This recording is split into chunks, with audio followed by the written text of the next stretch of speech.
The far left's attempts to take control of private enterprise via modern socialism is moving forward in California. Hello, I'm Steve Forbes, and this is What's Ahead, where you get the insights you need to better navigate these turbulent times. Unlike traditional Marxists, who thought socialism meant government seizing companies and industries, modern socialists recognize you don't need to actually take over businesses. You can effectively control them through extensive regulations. A prime example is underway in California. The target of socialists there is the bulk of the state's fast food industry. Last year, the so-called Golden State passed a law called the FAST Act that amounted to a de facto takeover of thousands of fast food outlets.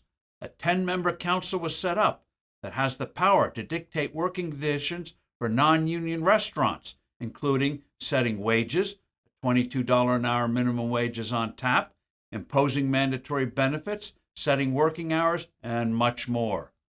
It's a seizure in all but name.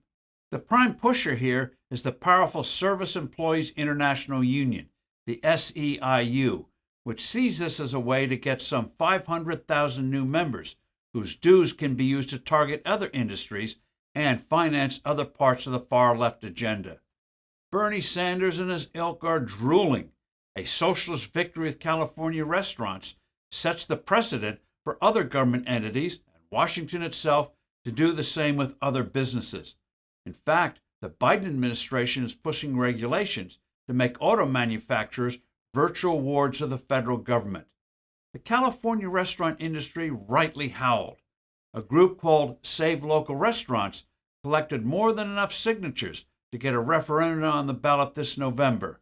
The SEIU and its socialist allies are outraged that voters might have a say on the matter. That's why they're pushing through the legislature a so-called joint employer bill.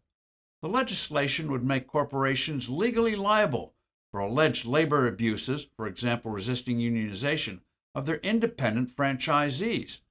This seemingly arcade provision would gut the traditional franchise model, where independent owners pay companies royalties to get to use the trademark and for various services. Under this legislation, their independence would be effectively ended.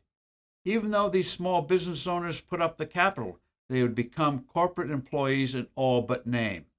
With this law, socialists and their leftist trial lawyer accomplices would be well positioned to tap deep pockets of parent companies, as well as more easily dictate how restaurants are to be run. Make no mistake, what happens to these California eateries has profound national implications. I'm Steve Forbes. Thanks for listening. Do send in your comments and suggestions. I look forward to being with you soon again.